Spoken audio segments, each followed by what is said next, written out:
we talked a little bit about this over a drink we had a couple weeks ago, but what about the couples that have no kids?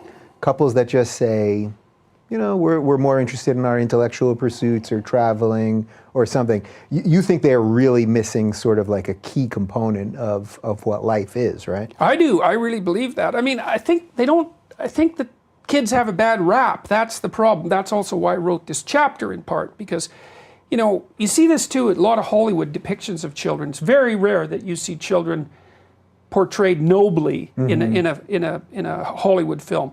You kind of saw it with Harry Potter. I like that, and that's partly why that was so popular. I mean, those kids had some, you know, there were bad kids and there were good kids and there were heroic kids. Like, they were treated pretty, in some sense, realistically, given that it was such a magical, you know, enterprise. But they had some courage and they had some heart and they had some rebelliousness, and so I like that. But the thing that you have to understand about kids is they're unbelievably good company, you know, and so they pay you back for your care of them, and by being ridiculously amusing. They're little clowns, and they're doing crazy little stunts all the time, and they have a sense of humor that kicks in. Like, I have a grandchild now that's 2.5 months old, and that child can already smile and has the beginnings of a sense of humor. And that's, to me, that's a miracle. Yeah, it's that's like pretty... it is. And so they're very funny, they're really playful, they really, really like you. And you can have the kind of relationship with them that you set out to have. And so that's very, very interesting. Now, and you can also, like, once I had little kids, I spent a lot more time with them than I did with my friends, say. And the reason for that was that I actually found it more enjoyable to do things with little kids than with the adults. And the reason for that is, like, by the time you're 30, say, you've seen so much of the world that you actually don't see the world anymore. And this is technically true. Like, I'm old, I'm 55. When I walk down the street, there's houses. I don't look at them. I have house icons in my memory, and I just see the house icons. And so the older you get, in some sense, the more what you see of the world is your memory. And that's kind of, it's efficient, but it's sort of dead, you know, and artists help break through that. They show you something as if it's new again, you know, and so that's why Van Gogh's irises, you know, sell for $160 million. It's like, you haven't looked at flowers since you were 3. Yeah. Okay, so the thing that's cool about having a little kid is, everywhere you go, because we're so good at putting ourselves in other people's bodies, the kid revitalizes the world, and the kid's like, oh, I mean, that's what a 2-year-old looks like all the time, right? They're just completely awestruck by everything.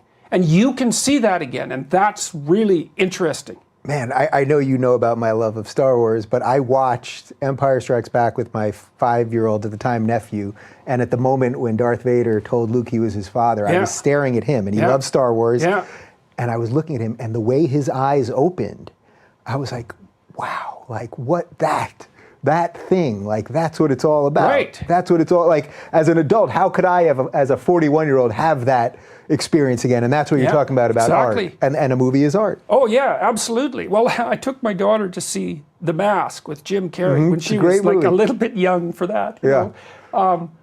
And I held her on my lap during, I think she was probably only about 5, maybe, something like that. But I took her out one night, and we went and saw The Mask, and it's pretty intense, you know? And it was like holding a what would you call, a bundle of electrically charged barbed wire for an hour and a half. She was just like that, and like I said, it was perhaps a bit much for her. But and then had the knife. It was a whole thing. Yeah, well, exactly. But I mean, you forget how much impact the world has.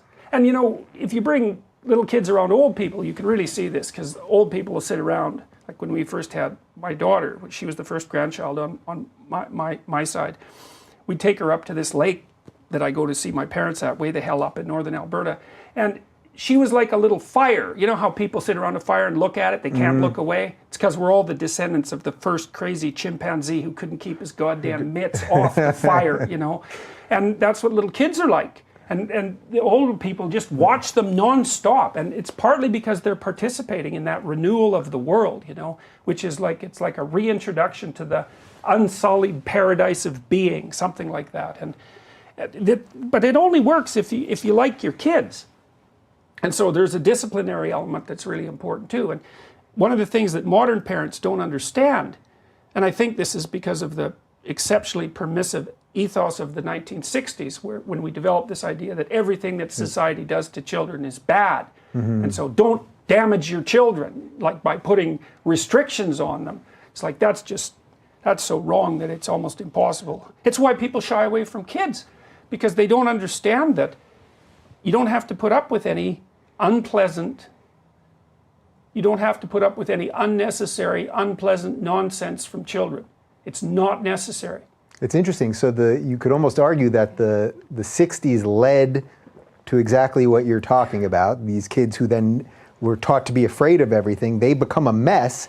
They're the parents of now, and that's probably in part why they're having less children, or at least talking about family and children in a different way. Well, and there's also less trust in the structure of the family because the divorce rate has proliferated, and it's hard.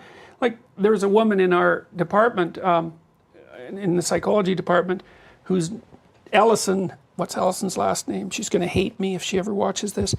If you can't think of it, we'll post it. We'll post it because you're going to get it the second we get on. I hope that's right. It's probably not. Anyways, she showed that if you interfere with the maternal relationship between rats and their pups, because rat children are called pups, that you can see the detrimental effects of that disruption 3 generations later. Wow. Right, yeah. So, you disrupt those early bonds, you disrupt the familial structure, that echoes. It's like an oral tradition in some sense, because being a good mother is not just something that you're taught. It's something that you kind of have in your bones if you were mothered properly. Like, my father was an excellent father, especially when I was a little kid. He really spent a lot of time with me. And I used to love it when he came home. And like, I have a natural affinity for little kids. And I do believe it's in large part, that's why.